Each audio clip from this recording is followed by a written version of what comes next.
L'an 5 de la Révolution algérienne, chapitre 3. La famille algérienne. Nous avons vu avec l'engagement révolutionnaire et l'instrumentalisation du voile se dessiner la mutation de la femme algérienne. On comprend que ce bouleversement n'ait pu se réaliser en laissant intacts les autres secteurs de la vie privée algérienne. L'existence de la lutte de libération nationale, le caractère progressivement total de la répression, inflige des traumatismes graves au groupe familial. Père raflé dans la rue en compagnie de ses enfants, dénudés en même temps qu'eux, torturés sous leurs yeux, fraternité vécue et aiguë d'hommes aux épaules nues, meurtris, ensanglantés, maris arrêtés, internés, emprisonnés, ce sont les femmes qui doivent alors trouver les moyens d'empêcher les enfants de mourir de faim. Nous reviendrons sur cet aspect particulier et très important du conflit algérien. Nous voudrions ici suivre l'évolution de la famille algérienne, sa mutation, ces grands changements à l'occasion et au cours de la guerre de libération. Le point le plus important, nous semble-t-il, de cette modification est que la famille homogène et quasi monolithique se brise. Chaque élément de cette famille gagne en personnalité ce qu'il perd en appartenance à un monde de valeurs plus ou moins confuses. Des personnes particulières se trouvent confrontées à des options, à des choix nouveaux. Les comportements coutumiers et fortement structurés qui débouchent sur des vérités stéréotypées se révèlent soudain inefficaces et sont abandonnés. La tradition, en effet, n'est pas uniquement un ensemble de gestes automatiques, un groupe de croyances archaïques. Au niveau le plus élémentaire, il y a des valeurs, exigences de justification. Le père sollicité par l'enfant explique, commente, légitime. Il est important de montrer que le père colonisé au moment de la lutte de libération donne à ses enfants l'impression d'être indécis, d'éviter l'option, voire d'adopter des conduites de fuite et d'irresponsabilité. Une telle expérience, effroyable pour l'enfant quand elle a pour ordre la seule constellation familiale, perd ici sa nocivité. Cette expérience, en effet, se déroule à l'échelon national et s'intègre à la grande secousse fondatrice d'un monde nouveau, ressenti sur toute l'étendue du territoire. Avant 1954, l'existence des partis nationalistes avait déjà introduit des nuances dans la vie privée de l'autochtone. Les partis nationalistes, l'action politique parlementaire, la diffusion de mots d'ordre de scission avec la France avaient déjà fait naître certaines contradictions au sein de la famille. Ces positions invitent à l'action la résistance inerte de la société colonisée. À l'immobilité crispée de la société dominée, les partis nationalistes essaient de substituer la prise de conscience, le mouvement, la création. Le peuple, dans son ensemble, donne raison à ces partis, mais il a un souvenir aigu de la férocité légendaire des militaires et des policiers français. Les témoins de l'invasion coloniale, encore en vie il y a 30 ou 40 ans, lui ont souvent raconté des scènes de la conquête. Dans de nombreuses régions d'Algérie sont conservés les récits de massacres et d'enfumades. Le conquérant s'est installé avec tant de force, il a multiplié à ce point les centres de colonisation qu'une certaine passivité recherchée par la domination coloniale a vu le jour et progressivement s'est teintée de désespoir. Avant 1954, le fils qui adopte une position nationaliste ne le fait jamais à vrai dire contre l'avis du père, mais son activité de militant ne modifie en rien sa conduite de fils dans le cadre de la famille algérienne. Les relations basées sur le respect absolu dû au père et sur le principe que la vérité est d'abord propriété indiscutable des anciens ne sont pas altérées. La pudeur, la honte, la peur de regarder le père, de parler à haute voix en sa présence demeurent intactes, même chez le militant nationaliste. L'absence d'action révolutionnaire proprement dite maintient la personnalité dans ses schèmes habituels. Pendant longtemps, l'action politique dans un pays colonisé est une action légale qui se déroule sur le plan parlementaire. À partir d'une certaine période, quand les voies officielles et pacifiques sont épuisées, le militant durcit ses positions. Le parti politique passe à l'action directe et les problèmes qui se posent au fils sont des problèmes de vie ou de mort de la patrie. Corrélativement, son attitude à l'égard du père et des autres membres de la famille se débarrasse de tout ce qui se révèle inutile et stérilisant pour la situation révolutionnaire. La personne prend naissance, s'autonomise et devient créatrice de valeurs. Le vieil attachement infantilisant au père fond au soleil de la Révolution. En Algérie, après Sétif et les différents combats menés par les partis nationalistes durant l'après-guerre, les positions se précisent et la maturité politique du peuple fait des progrès importants. Le 1er novembre 1954, la Révolution repose tous les problèmes, ceux du colonialisme, mais également ceux de la société colonisée. La société colonisée s'aperçoit que pour mener à terme l'œuvre gigantesque dans laquelle elle s'est jetée, pour vaincre le colonialisme et pour réaliser la nation algérienne, il lui faut faire un effort immense sur elle-même, tendre toutes ses articulations, renouveler son sang et son âme. Le peuple comprend, au cours de multiples épisodes de la guerre, que s'il veut donner vie à un nouveau monde, il lui faut créer de toutes pièces une nouvelle société algérienne. Pour réaliser ses aspirations, l'Algérien doit s'adapter à une cadence exceptionnelle aux nouvelles réévaluations. La vérité, pour une fois, échappe à ses dépositaires traditionnels et se met à la portée de n'importe quel chercheur. Le groupe, autrefois en attente de valeurs déchiffrées par le père, amorce en ordre dispersé une recherche individuelle. Chaque Algérien, devant le nouveau système de valeurs introduit par la Révolution, est incité à se définir, à prendre position, à choisir. Le fils et le père. Au moment où le peuple est convié à adopter des formes radicales de lutte, la famille algérienne est encore fortement structurée, mais sur le plan de la conscience nationale, le père accuse un retard énorme sur le fils. Depuis longtemps, à l'insu des parents, un nouveau monde a pris naissance et se développe avec une particulière rapidité. Confusément, il est vrai, le père a autrefois saisi au passage quelques lambeaux de phrases, quelques significations acérées, mais jamais la décision de combattre l'occupant, les armes à la main. Pas un Algérien cependant qui ne se soit posé la question de la nécessaire mise en question de l'oppression.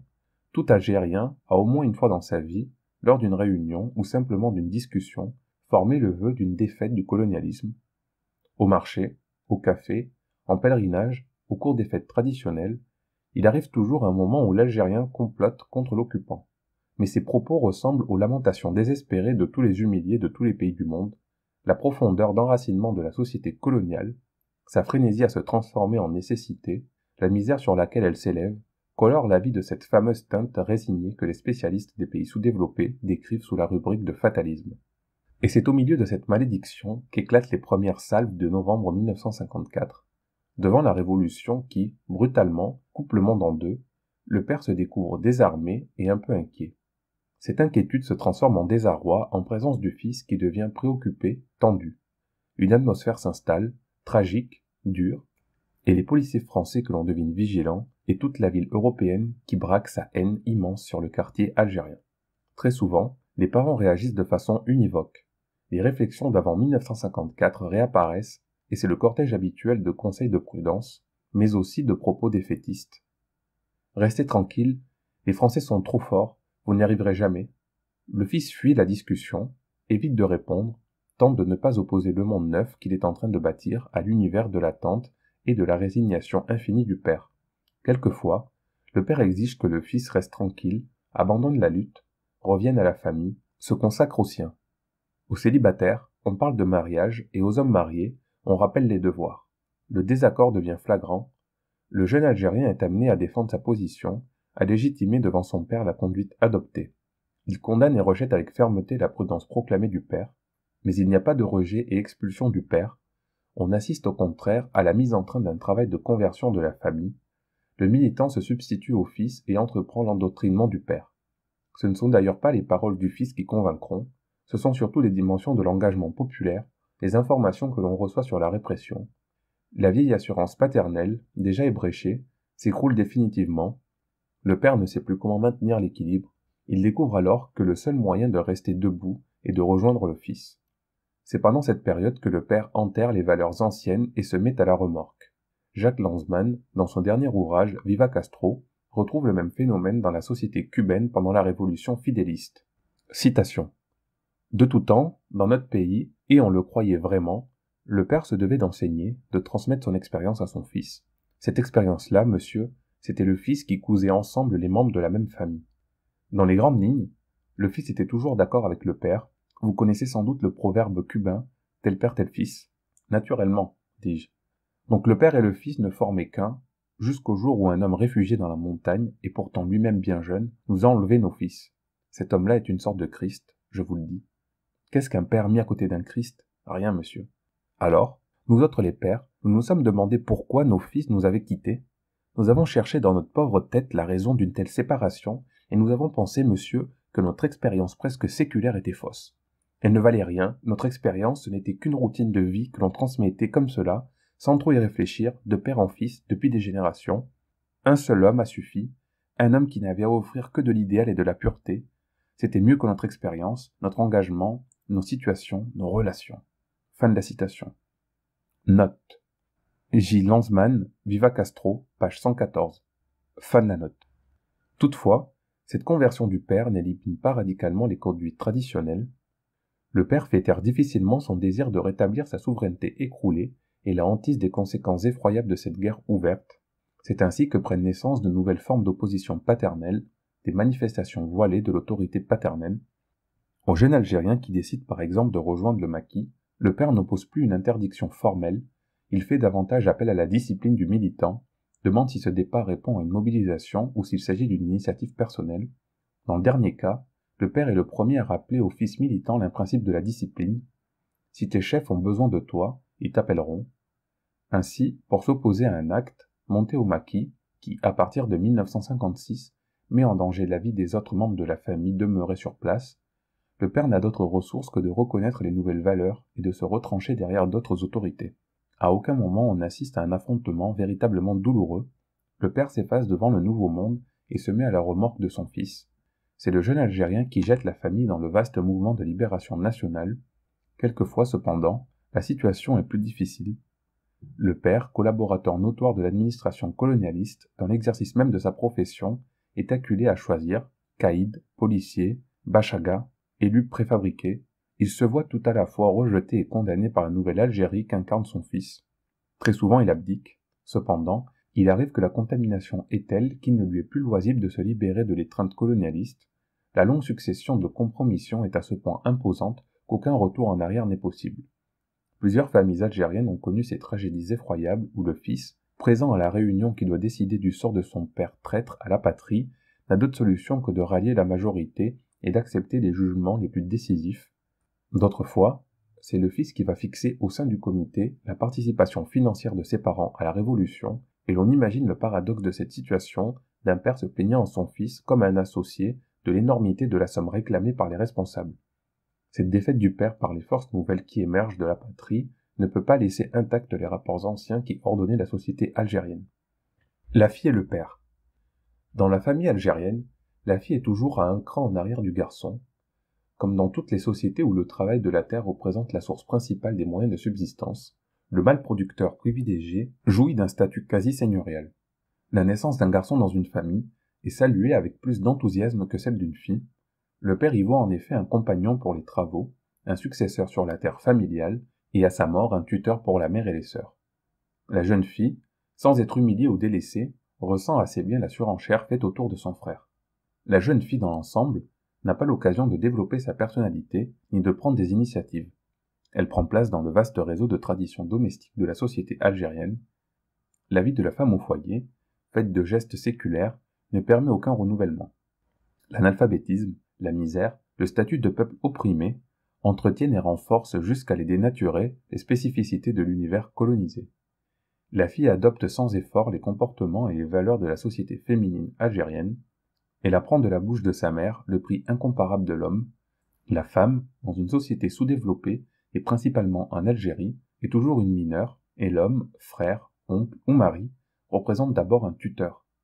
La jeune fille apprend à éviter les discussions avec l'homme, à ne pas pousser l'homme à bout. La facilité avec laquelle le divorce est décidé dans la société algérienne fait constamment peser sur la femme une peur presque obsessionnelle d'être envoyée dans sa famille.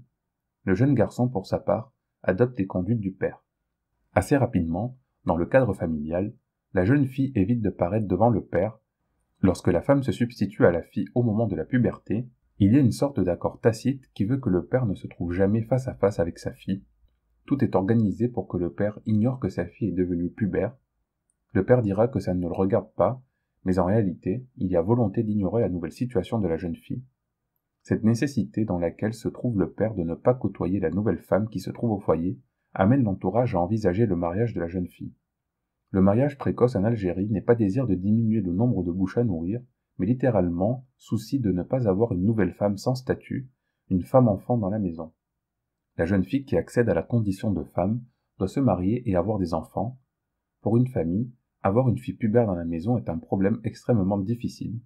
La fille pubère est à prendre, d'où la rigueur avec laquelle elle est maintenue au foyer, protégée, surveillée, d'où aussi la facilité avec laquelle elle est mariée.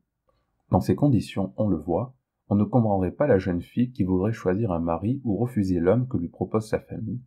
La fille qui sent l'inquiétude de ses parents et expérimente la fragilité de sa nouvelle situation de femme-enfant voit le mariage comme libération, comme délivrance, comme équilibration définitive. La vie d'une femme algérienne ne se développe pas selon les 3 temps connus en Occident, enfance, puberté, mariage. La jeune fille algérienne ne connaît que 2 étapes, enfance, puberté et mariage. La jeune pubère en Algérie, qui ne se marie pas, prolonge une situation anormale. Il ne faut jamais oublier que l'analphabétisme et le chômage qui règnent en Algérie ne laissent aucune autre solution à la jeune fille. Dans un douar, la femme célibataire, et on est femme à 16 ans, doit se marier. Indéfiniment tenue pour mineure, la femme se doit de trouver le plus rapidement possible un tuteur, et le père tremble de mourir et d'abandonner sa fille sans soutien, donc incapable de survivre. On voit donc que la fille algérienne, illettrée, voilée, stoppée, comme l'Algérie tout entière par la domination coloniale, semble mal préparée pour assumer des tâches révolutionnaires. La fille algérienne a honte de son corps, de ses seins, de ses monstrues, et la honte d'être femme devant les siens, et la honte de parler devant son père, de regarder son père, et son père aussi a honte devant elle. En réalité, l'analyse en profondeur montre que le père voit la femme dans sa fille. Inversement, la fille voit l'homme chez son père. L'interdiction est ici telle, les prohibitions sont à ce point inscrites au centre même de la personnalité, que la coprésence elle-même devient insupportable. Ces conduites ne sont pas sans évoquer, comme on le voit, les rites utilisés dans certains groupes pour éviter l'angoisse accompagnant les pulsions incestueuses inconscientes. Mais surtout, il y a appréciation restreinte du statut de la femme disponible exclusivement pour le mariage et la maternité. Ce sont toutes ces restrictions qui vont être bousculées et remises en question par la lutte de libération nationale. La femme algérienne dévoilée, qui occupe une place de plus en plus importante dans l'action révolutionnaire, développe sa personnalité, découvre le domaine exaltant de la responsabilité. La liberté du peuple algérien s'identifie alors à la libération de la femme, à son entrée dans l'histoire. Cette femme qui, dans les avenues d'Alger ou de Constantine, transporte les grenades ou les chargeurs de fusils mitrailleurs, cette femme qui demain sera outragée, violée, torturée, ne peut pas repenser, jusque dans les détails les plus infimes, ses comportements anciens. Cette femme qui écrit les pages héroïques de l'histoire algérienne fait exploser le monde rétréci et irresponsable dans lequel elle vivait, et conjointement, elle collabore à la destruction du colonialisme et à la naissance d'une nouvelle femme. Les femmes à l'Algérie, à partir de 1955, commencent à avoir des modèles. Dans la société algérienne circule en effet l'histoire de femmes de plus en plus innombrables qui, dans les djebels ou dans les villes meurs, sont emprisonnées pour que naisse l'Algérie indépendante. Ce sont ces femmes militantes qui constituent le système de référence autour desquels l'imagination de la société féminine algérienne va entrer en ébullition. La femme pour le mariage disparaît progressivement et cède la place à la femme pour l'action. La jeune fille fait place à la militante, la femme indifférenciée à la sœur. Les cellules féminines du FLN reçoivent des adhésions en masse. L'impatience de ces nouvelles recrues est telle qu'elle met souvent en danger les traditions de clandestinité totale. Les responsables sont amenés à référer ces enthousiasmes et ce radicalisme toujours exceptionnel, caractéristique de toute jeunesse qui développe un monde nouveau. Dès leur incorporation, ils réclament les missions les plus dangereuses. C'est progressivement que la formation politique qu'on leur donne les amènera à ne plus envisager la lutte sous une forme explosive. La jeune Algérienne saura alors contenir son impatience et mettre en évidence des qualités insoupçonnées de calme, de sang-froid, de décision. Il arrive que la jeune fille algérienne soit recherchée ou que plusieurs membres du réseau auquel elle appartient soient arrêtés. La nécessité de disparaître, de prendre le large, devient urgente. La militante quitte d'abord sa famille et se réfugie chez des amis, mais bientôt parvient de la direction du réseau l'ordre de rejoindre le maquis le plus proche. Après tous les bouleversements antérieurs, fille dévoilée, maquillée, sortant n'importe quand, allant on ne sait où, etc., les parents n'osent plus réagir, le père lui-même n'a plus le choix, sa vieille peur du déshonneur devient tout à fait absurde, eu égard à l'immense tragédie vécue par le peuple. Mais aussi l'autorité nationale qui décide du départ de la fille au maquis ne comprendrait pas cette réticence du père. Depuis longtemps, il n'était plus permis de mettre en doute la moralité d'une patriote, et puis surtout le combat est dur, proche, implacable. Il faut faire vite, la fille monte donc au maquis, toute seule avec des hommes. Des mois et des mois, les parents seront sans nouvelles d'une jeune fille de 18 ans qui couche dans les forêts ou dans les grottes, qui parcourt le djebel habillé en homme, un fusil entre les mains. L'attitude du père à l'égard des autres filles restées à la maison, ou de toute autre femme rencontrée dans la rue, se modifie de façon radicale, et la fille qui n'est pas montée au maquis, qui ne milite pas, connaît la place capitale des femmes dans la lutte révolutionnaire. Les hommes cessent d'avoir raison, les femmes cessent d'être silencieuses, la société algérienne, dans le combat libérateur, dans les sacrifices qu'elle consent pour se libérer du colonialisme, se renouvelle et fait exister des valeurs inédites de nouveaux rapports intersexuels. La femme cesse d'être un complément pour l'homme, littéralement elle arrache sa place à la force du poignet. Quelquefois, la fille, avec une nouvelle carte d'identité, descend dans la famille, elle a alors l'occasion de raconter au père et à la mère les actions prodigieuses qui ont lieu tous les jours dans le Djebel. Elle montre des photos, elle parle de ses chefs, de ses frères, de la population, des blessés, des prisonniers français. Elle regarde le père, elle s'assied en face du père, lui parle, et n'est pas gênée. Et le père ne détourne pas son visage, il n'a pas honte. Il a tout au contraire une joie réelle à retrouver sa fille, à voir sa nouvelle personnalité rayonner dans la maison, et il n'est pas mécontent que sa fille parle à haute voix, et il ne lui vient absolument pas l'idée de lui rappeler que la femme doit se taire. Pendant les 3 jours que dure la permission, le père n'éprouve pas le besoin d'interroger sa fille sur sa conduite morale au maquis. Ce silence n'exprime pas un désintérêt ou une résignation pour la virginité taboue d'hier, c'est que le père mesure le pas immense franchi par la société, et ces questions qui n'ont pas cessé d'être présentes à son esprit se révèlent inopportunes et inessentielles. La fille algérienne qui émerge dans le ciel mouvementé de l'histoire convie son père à une sorte de mutation, d'arrachement à soi-même. Demander à une femme qui, quotidiennement, affronte la mort, si elle est sérieuse, devient grotesque et dérisoire. La fille militante, en adoptant de nouvelles conduites, échappe aux traditionnels coordonnés. Les anciennes valeurs, les phobies stérilisantes et infantilisantes disparaissent. Les frères. En Algérie, le frère aîné est le successeur désigné du père. Les autres membres de la famille, très rapidement, adoptent avec lui une attitude respectueuse et déférente. Il y a un certain nombre de choses qui ne se font pas en présence du frère aîné. On s'attache à ne pas être avec lui dans le même groupe de jeunes, où des plaisanteries plus ou moins légères sont toujours possibles. L'attitude du petit frère avec son grand frère s'identifie presque à celle du fils avec son père. Le bouleversement que nous avons trouvé dans les relations du père et du fils se retrouve ici, mais particulièrement souligné. Des frères militent en effet dans la même cellule et au moment de la découverte du réseau rejoignent le maquis. Ils se battent dans la même unité, souffrent ensemble de la faim et quelquefois du manque de munitions. Aux relations dosées et rituelles de la période d'avant-guerre font place des types de rapports totalement nouveaux. Les 2 frères sont intégrés dans une action précise et obéissent à une même autorité. Note. Dans la période d'avant-révolution, des frères travaillant dans une même entreprise demandaient au contremaître d'être affectés sur des chantiers différents. De même à l'hôpital, 2 frères infirmiers effectuaient des démarches pour être désignés dans des pavillons différents. Fin de la note.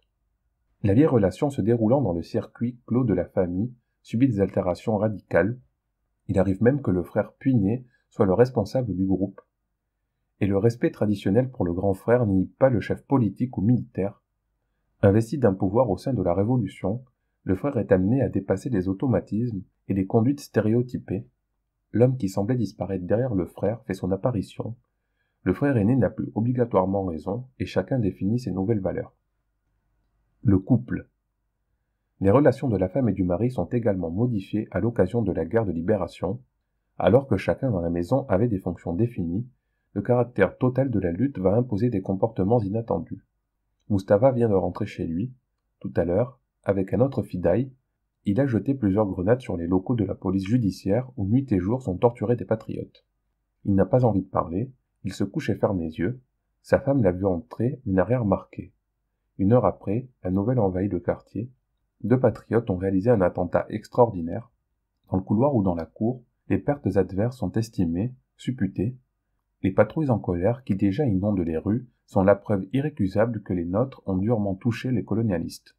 La femme revient dans la chambre et, à la vue de son mari somnolent, étranger à l'événement, laisse éclater son mépris. « Ce n'est pas toi qui ferais cela, c'est bien plus facile de dormir et de manger. » Et de citer tel voisin emprisonné, tel autre exécuté par l'ennemi.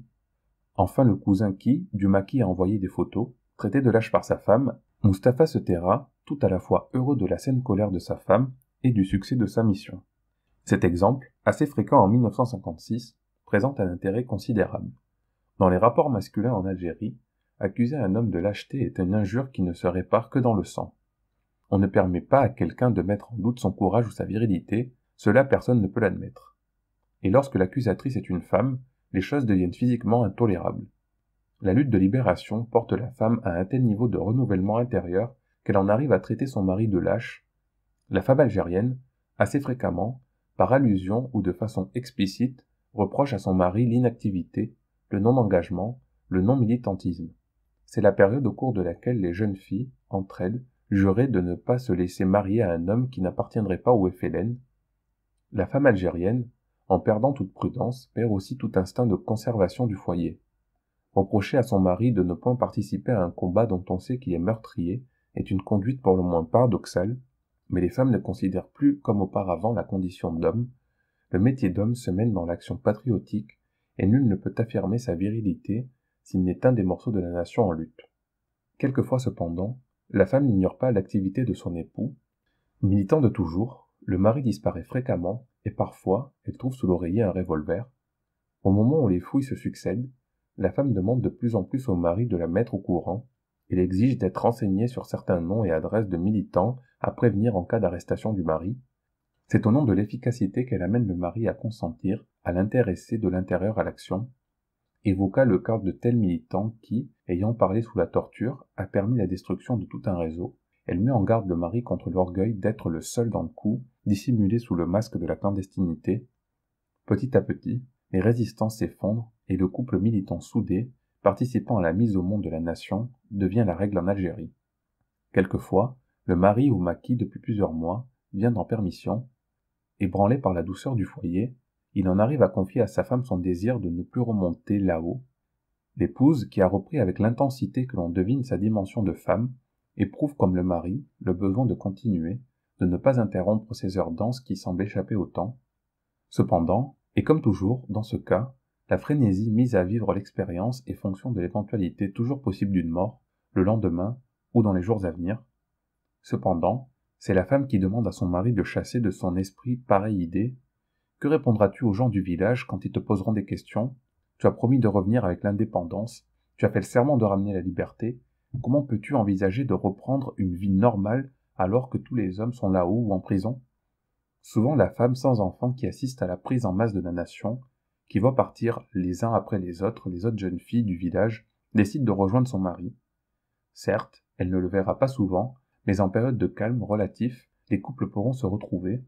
Il n'est pas rare que la femme arrivant au maquis apprenne la mort de son mari. Souvent elle retourne au village chez ses parents, mais quelquefois, une grande secousse se produit en elle, et elle décide de rester avec les combattants et de prendre part à la lutte libératrice. La présence de la femme au maquis gênera beaucoup moins le mari que son activité militante dans les centres. La femme qui part en mission à 300 km de son domicile, qui couche n'importe où en compagnie d'inconnus, pose malgré tout au mari un certain nombre de problèmes.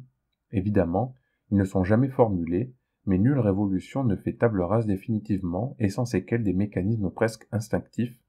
Il n'y a rien de tel que d'entendre quelqu'un demander ta femme au téléphone.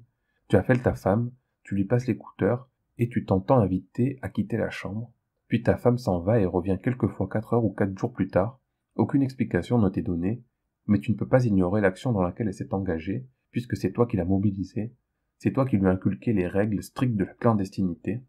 Le couple algérien s'est considérablement resserré au cours de cette révolution, les liens quelquefois fragiles, marqués du sceau du provisoire, du récusable dans l'instant, se renforcent ou du moins changent de contenu.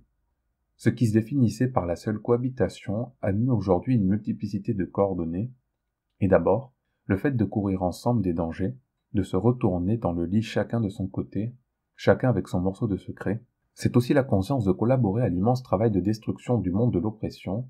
Le couple n'est plus fermé sur lui-même, il ne trouve plus sa fin en lui-même, il n'est plus le résultat de l'instinct naturel de perpétuation de l'espèce, ni le moyen institutionnalisé de satisfaire sa sexualité. Le couple devient la cellule de base de la cité, le noyau fécond de la nation. Le couple algérien, en devenant un maillon de l'organisation révolutionnaire, se transforme en une unité d'existence. La confusion de l'expérience combattante et de la vie conjugale approfondit les rapports entre époux et cimente l'union. Il y a surgissement simultané et effervescent du citoyen, du patriote et d'un époux moderne. Le couple algérien se dépouille de ses faiblesses traditionnelles dans le même temps où la cohésion du peuple s'inscrit dans l'histoire. Ce couple n'est plus un accident, mais quelque chose de repris, de voulu, de construit. C'est, on le voit, le fondement même de la rencontre intersexuelle qui se trouve posée ici. Le mariage et le divorce. En règle générale, le mariage est décidé en Algérie par les familles. Presque toujours, c'est à l'occasion du mariage que le mari voit le visage de sa femme. Les raisons sociales et économiques de cette tradition sont suffisamment connues pour que nous n'y revenions pas. Le mariage dans les pays sous-développés n'est pas un contrat individuel, mais un contrat de clan à clan, de tribu à tribu, de famille à famille. Avec la Révolution, les choses vont insensiblement se modifier. L'existence des femmes au maquis, la rencontre d'hommes et de femmes célibataires, l'une soignant l'autre après un bombardement ou à l'occasion d'une maladie, pose aux responsables locaux du FLN des problèmes inattendus. C'est ainsi que des hommes vont voir l'officier et demandent en mariage telle ou telle infirmière. Pendant longtemps, le responsable du FLN hésite. Personne ne peut donner une fille en mariage si ce n'est son père, et en l'absence du père, son oncle ou son frère. Le responsable ne se reconnaît pas le droit de prendre en considération la demande du moudjahid et quelquefois se voit contraint de séparer les deux amoureux. Mais l'amour existe, il faut en tenir compte, et la direction de la Révolution donne des instructions selon lesquelles des mariages pourront être contractés devant le responsable de l'état civil. Des registres d'état civil sont ouverts, mariage, naissance et décès peuvent être alors enregistrés. Le mariage au maquis cesse d'être un arrangement entre familles, toutes les unions sont volontaires, les futurs conjoints ont eu le temps de se connaître, de s'estimer, de s'aimer. Il n'est pas jusqu'au coup de foudre qui n'ait été envisagé par les directives. Chaque fois qu'une demande de mariage est formulée, conseil des instructions, il est bon de renvoyer à 3 mois toutes les décisions. Lorsque le père apprend le mariage de sa fille au maquis, il n'y a pas révolte ou contestation de l'acte. Bien au contraire, des photos sont réclamées et les bébés nés au maquis sont renvoyés chez les grands-parents qui entourent, comme il convient, ces enfants de la Révolution. De telles innovations ne peuvent laisser intacts les modes traditionnels d'union qui se répètent dans le reste du pays. Les femmes algériennes commencent d'abord à exiger des garanties sur le patriotisme du futur mari. Elles demandent que les jeunes gens qu'on leur propose soient membres du FLN. L'autorité incontestable et massive du père se laisse entamer par cette nouvelle exigence. Avant la Révolution, une jeune fille demandait en mariage désertait pendant plusieurs jours le milieu familial et se réfugiait chez des parents. Cela s'explique par la honte que ressentait la jeune fille à être l'objet d'une recherche sexuelle. Il était également habituel que pendant 2 ou 3 mois après la consommation du mariage, la jeune mariée évite de paraître devant son père. Ces conduites pudiques, infantiles, disparaissent avec la Révolution, et aujourd'hui, la majorité des jeunes mariés ont assisté à la signature de leur contrat, ont discuté des modalités de ce contrat, et naturellement, ont donné leur avis sur le conjoint. Le mariage en Algérie aura connu sa mutation radicale au cœur même du combat mené par les moudjahidines et les moudjahidates. Dans ces conditions, le divorce, la séparation des deux conjoints, empruntent des modalités différentes. La répudiation qui pouvait à tout instant être immédiatement proclamée et qui exprimait la fragilité du lien conjugal n'est plus automatiquement légalisée. Le mari doit expliquer pourquoi il divorce. Il y a des tentatives de réconciliation. De toute façon, la décision dernière reste au responsable local. La famille sort renforcée de cette épreuve où tout aura été mis en œuvre par le colonialisme pour briser la volonté du peuple. C'est au milieu des dangers les plus graves que l'Algérien invente des formes modernes d'existence et confère à la personne son maximum de poids. La société féminine. Les femmes qui font la guerre et qui se marient au maquis provoquent au sein de la société féminine algérienne la reconversion radicale de certaines conduites. Toutefois, il faut se garder de comprendre de manière univoque les principales modifications constatées. La guerre que lui fait le colonialisme français oblige le peuple algérien à être constamment et totalement engagé dans la bataille. En face d'un adversaire qui a juré de garder l'Algérie, même sans les Algériens, il est difficile de rester soi-même, de maintenir intactes des préférences ou des valeurs. La société féminine se modifie à la fois par solidarité organique avec la Révolution, mais aussi parce que l'adversaire taille dans la chair algérienne avec une violence inouïe. Les femmes habituées à se rendre le vendredi au cimetière du village ou en visite à un sanctuaire local et qui font partie des dizaines de milliers de familles regroupées, interrompent entre autres cette activité. Note. Les forces colonialistes françaises, on le sait, ont rassemblé derrière les barbelés plus d'1 million d'Algériens. Ce sont les fameux centres de regroupement où, de l'avis même des autorités françaises, la morbidité et la mortalité atteignent des chiffres anormalement élevés. Fin de la note. Dans le camp, elles s'organisent immédiatement au sein de cellules FLN, elles rencontrent des femmes d'autres régions, se communiquent leurs expériences de la répression, mais aussi leurs expériences d'avant la Révolution, leurs espoirs. La femme algérienne regroupée, coupée du mari demeuré avec les combattants, s'occupe des vieillards et des orphelins, apprend à lire et à coudre, et souvent avec plusieurs compagnes, quitte le camp et rejoint l'armée de libération nationale. Avec ces déplacements considérables de population, c'est le panorama social, le monde de la perception, qui sont perturbés et restructurés. Une mechta évacuée n'est pas une mechta qui a migré.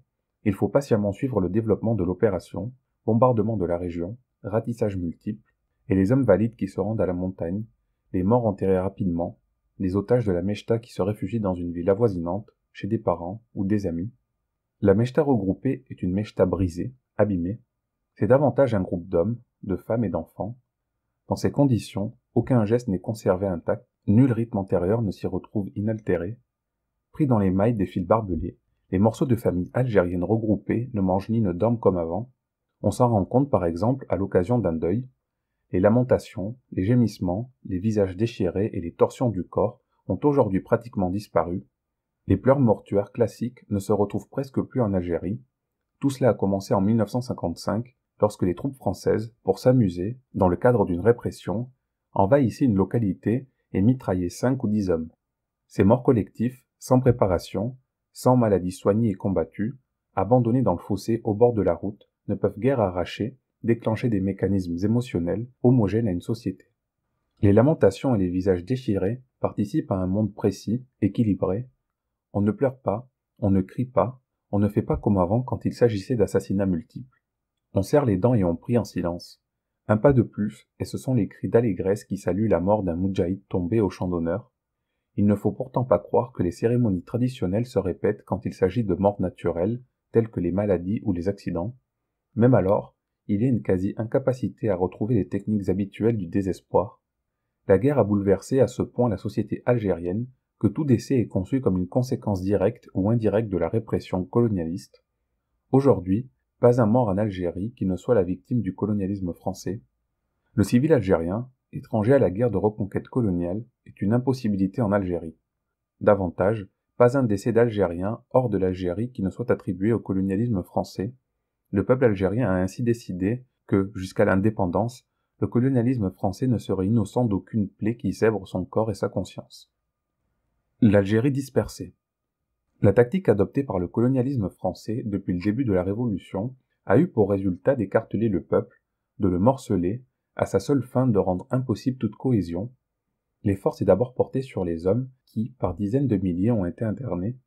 On sait qu'en 1955-1956, les centres d'internement se sont multipliés à une cadence effrénée sur le territoire national. Lodi, Paul, Cazel, Bérougia ont retenu des années durant père et mari. La femme algérienne, soudain sans mari, est obligée de trouver les moyens de nourrir ses enfants. Elle est amenée à se déplacer, à faire ses courses, à vivre sans la protection de l'homme. Quelquefois, elle ira visiter son mari interné à 100 ou 200 km de son domicile. Quand les hommes ne sont pas internés, on les retrouve au maquis, et les mères qui reçoivent les allocations familiales distribuées par le Front de Libération élèvent toutes seules les enfants. Dans les villes, les portes de la prison se referment sur un nombre imposant d'hommes algériens et pour fuir les camps de regroupement, pour échapper au bombardement en série de l'aviation française, des dizaines de milliers de familles se réfugient en Tunisie et au Maroc. Les assassinats multiples d'Algériens et d'Algériennes par le colonialisme français ont surtout retenu l'attention du monde et provoqué la vague de protestations que l'on sait. Mais il faut cerner de plus près la réalité algérienne. Il ne faut pas la survoler, il faut au contraire cheminer pas à pas le long de la grande blessure faite au peuple et au sol algérien. Il faut, mètre après mètre, interroger la terre algérienne et mesurer le morcellement de la famille algérienne, l'état d'éparpillement dans lequel elle se trouve. Une femme amenée par les militaires et qui revient 8 jours après, on n'a pas besoin de l'interroger pour comprendre que des dizaines de fois elle fut violentée. Mari amené par l'ennemi et qui revient le corps couvert d'échymoses, la vie chancelante et l'esprit inerte. Enfants éparpillés, orphelins innombrables qui circulent hagards et affamés. Quand un homme accueille sa femme qui a séjourné 2 semaines dans un camp français et qu'il lui dit bonjour et lui demande si elle a faim, évite de la regarder et courbe la tête. Il n'est pas possible de supposer que la famille algérienne ait pu demeurer intacte et que la haine du colonialisme ne se soit pas démesurément dilatée. Le colonialisme français n'a voulu autre chose, depuis 1954, que casser la volonté du peuple, briser sa résistance, liquider ses espoirs.